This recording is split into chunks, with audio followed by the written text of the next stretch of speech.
I have heard people say that idols should not be kept at home. Okay.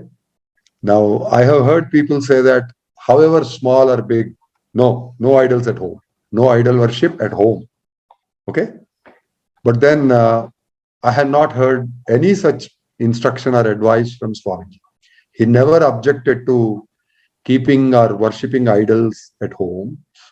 Okay. So that is from Swamiji. Okay. Now, to give you examples as to know whether what I'm saying is he did not object. Okay. He did not advise us not to worship. But did he encourage the worship? So I'll just talk about a couple of examples, right? I mean, my own grandmother, that is my father's mother, she used to worship idols. We had idols of Rama, Lakshmana, and Sita, and also Venkateshwara Swami and his two consorts, okay, at our home. And our grandmother used to worship them. And after that, my mother and my aunt, they both started doing the puja because in that house, I mean, it was the ladies who used to do the puja. The men used to go to work, the children used to go to school, and it's only the women who used to be free. So my grandmother, right from the morning, that was her job. As soon as she gets up, she takes a bath, goes into the puja room, and we had a separate puja room, okay, that was used only for puja. The idols are kept there, and that room is used only for puja. So she would go there and do the puja. Then later on, my mother would go and perform puja. We used to go into that room, but just pray to the gods there, do pranam, apply the kumkum or apply the vibhuti, and then go to school. That's all. I mean, we didn't actually perform the bathing or the rituals, or we didn't read any mantras or sahasranama or anything like that. But my grandmother used to do that. My mother used to do that. And my mother discussed this with Swamiji. Okay. There was no objection to that. Right? Okay. And I mean, Swamiji himself encouraged me not before the Mahasamadhi, but after the Mahasamadhi, in trance, Swamiji encouraged me to worship a small idol of Ganesha. Okay, I worship that Ganesha every day. I bathe him in water, milk, juice. Then I worship him, offer kumkum and haldi to it, turmeric to the idol, and then I do the worship. Okay. So there's no objection from Swamiji. He didn't discourage it. Actually, he encouraged it. Right? Now, coming to the reasons as to what all could be the reasons why people are discouraged from doing the worship at home of idols. Okay. I mean, we can always keep photographs, pictures, calendars, and if you want to worship, we can worship them. But idols are something separate, right? Something different. But let me clarify that the amount of naivedyam you offer, I don't think that's a factor at all. Okay. Now, the advice from Swamiji on that is, even if you have a photograph of Swamiji at home, right? You don't have an idol, that's fine. You have only a photograph of Swamiji. But even then, Swamiji encouraged us to offer whatever is prepared, whatever food is prepared in the house, breakfast, lunch, and dinner. Okay? Offer it to the gods first, whichever god, right? You have a calendar, you have a photograph, picture, an idol, whatever. Offer it to the gods, whatever you pray to, right? You pray to an idol, you offer this to the idol. You pray to a photograph, offer this to the photograph. And then only we have the food.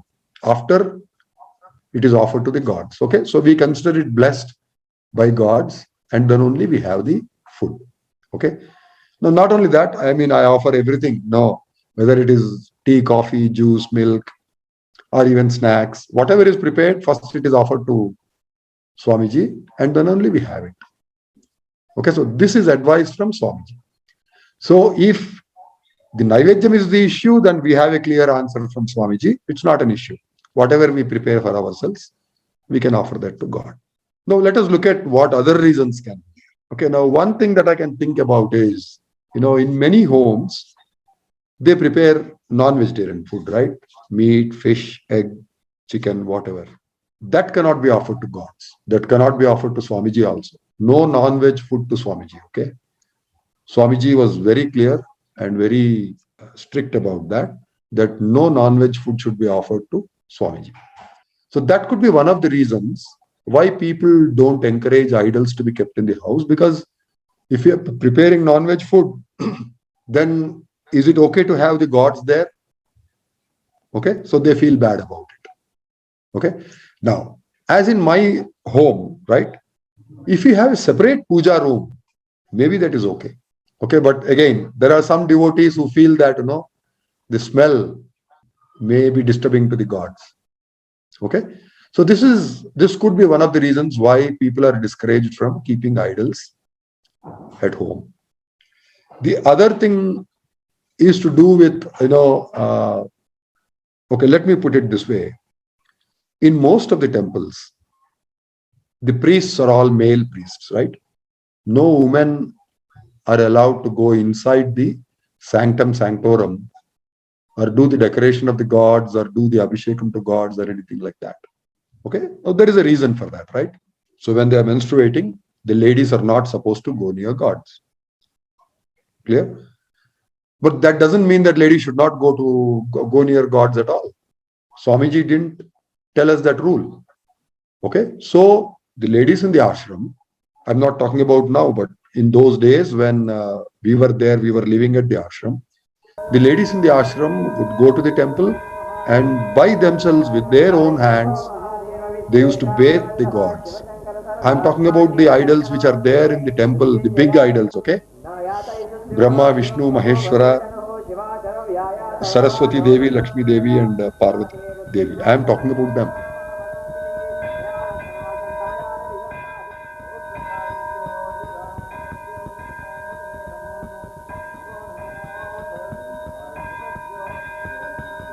And even in Adivarapeta, even today, it is Yashoda Akka who dresses up the Devi, who gives her a bath and then dresses her up and decorates her. Okay? Now, so Swamiji didn't have a rule about that. But again, at the same time, he discouraged ladies from going into the temple during those days. Okay? And when we asked the reason, Swamiji did not talk about anything else, except that he said that the ladies themselves will not feel comfortable about going near the gods during those days. That's all he talked about, right? So, I mean, the reason I'm discussing this is this could be one of the reasons why people discourage the worship of idols in the homes. Okay, now, if you have a separate puja room, then maybe we can avoid that, right? Now, the other thing that could become a block for this is that a hurdle is, they say once you have an idol, it has to be worshipped every day. Puja has to be performed to it every day without fail. Okay. Now, because you are busy one day, you are going off to work, you are not doing well, you are sick, so you are not doing puja. So people feel that no, this cannot be acceptable to the idols, the gods. Okay. Whereas in a temple, you can always make alternative arrangements. If the priest, for some reason, he is not supposed to come to the temple, somebody in his family passed away or he's busy, he has gone traveling somewhere, there will be another guy who will come and do the puja there. So what do you do at home? We can do the same thing, right? I mean, if the person who does the regular puja, if he or she is not well or if he or she is not available, they cannot do the puja for some reason or the other on one day, let the others do it, let the children do it, let somebody else do it. Okay? So I'm trying to guess what all could be the reasons for such discouragement, and then they put it on the Shastras. Clear? No doubt, there is a Shastra called Agama Shastra, which specifies how pujas have to be done, rituals have to be done. Okay? But let us look at how important rituals are. I'm not trivializing them.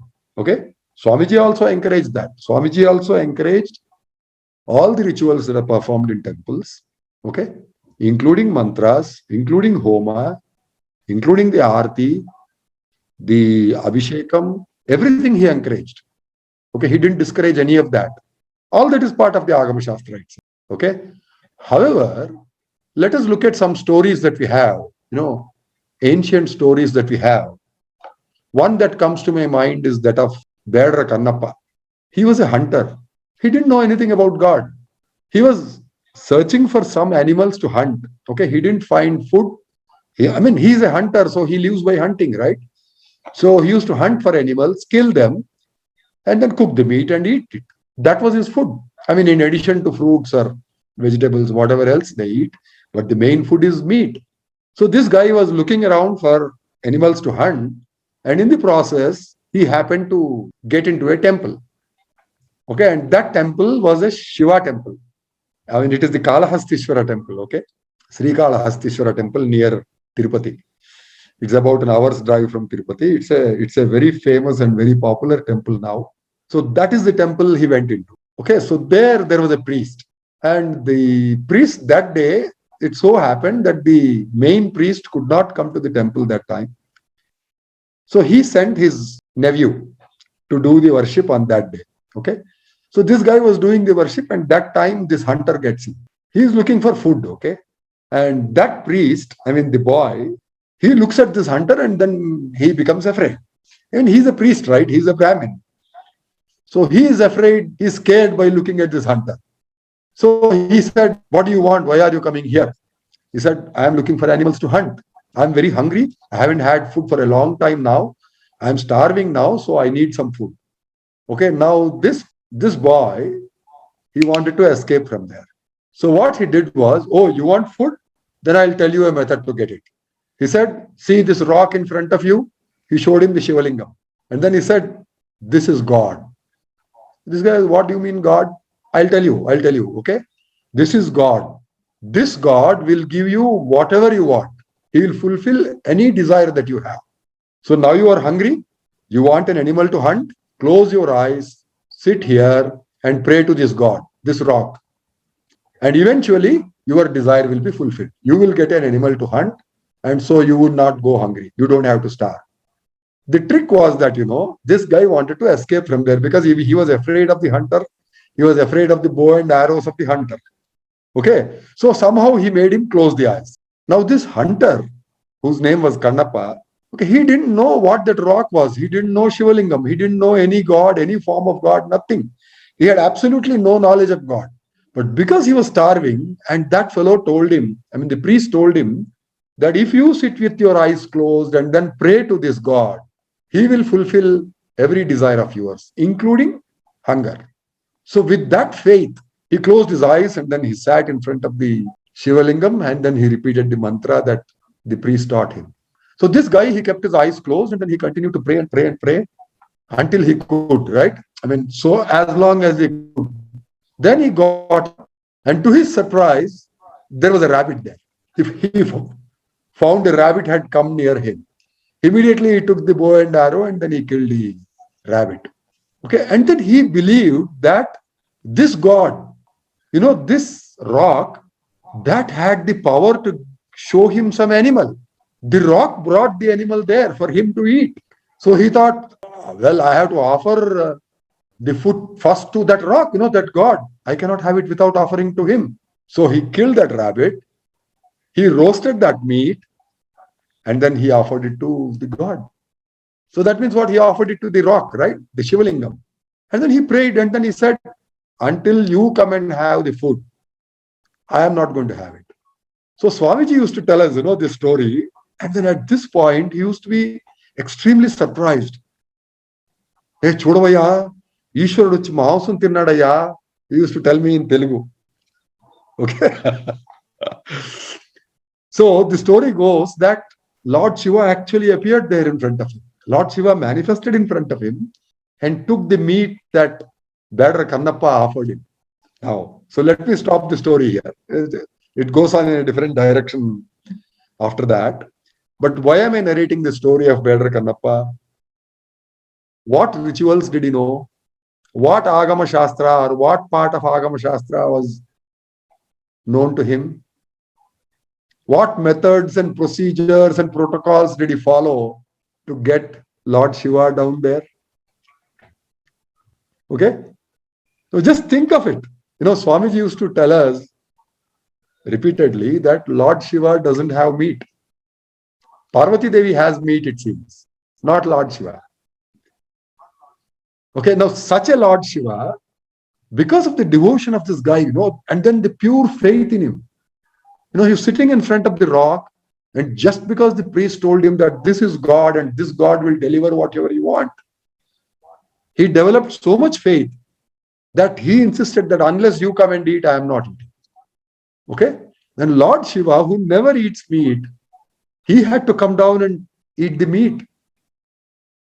Now you tell me what is important. Devotion or Agama Shastra? Faith or Agama Shastra? Pavan? So pure faith, uncle. Pure Understood, devotion. right? Now Yes, uncle. that is the line that our Guru follows. Okay? The importance is given to devotion. Okay? The rest of the things are there. They have their place. But the primary thing, the most important thing is devotion. You can follow the Agama Shastra, every rule, right to the last point. But if you don't do it with devotion, there's absolutely no use of that. How many priests have we not seen in the temples? Reciting all the prayers and all that and all that. What did they get out of that? How many of them had darshan of the Lord? It is devotion that is important, right? Same thing with Ramakrishna. He was a priest. But have we heard any stories about his describing the procedure of worship or the method of worship, what should be done first, what should be done next, what mantra should be repeated? Did he say anything about that? Do you find any of that in the books? Why? Why did not Ramakrishna, who was a priest by profession, he was in the temple because he was a priest. Otherwise, there was no reason for him to be in the temple. And then he became a devotee of Ma Kali, right? Then how come in his stories, in his history, there is no mention of any Shastra, no mention of any mantras? But devotion, yes. Trance, yes. Bhajan, yes. Meditation, yes. Right? So these are the important things. I mean, we know from examples, okay? These are the important things for God. Okay, there is Agama Shastra, I am not saying no. And we cannot trivialize it. It has evolved over thousands of years, okay? I am not trivializing that. But I am trying to highlight the importance of devotion. If devotion is not there, none of the other things are going to matter. Whether they are there or not, it doesn't matter. Look at the life of any saint and you will realize the same thing. Okay? I hope I am clear, Pawan. Yes, uncle. Very much, uncle. Thank you, uncle. Yeah, Okay. I got it. So please go ahead and do worship with devotion. Don't bother about rules or procedure or anything like that. So far as you can pray and beg for devotion from God, Guru, whomsoever you pray to, whichever God you pray to, beg for devotion first. Okay? If you develop the devotion in you, nothing else is required. Don't worry about rules, procedures, shastras and all that. If you get the devotion. Okay?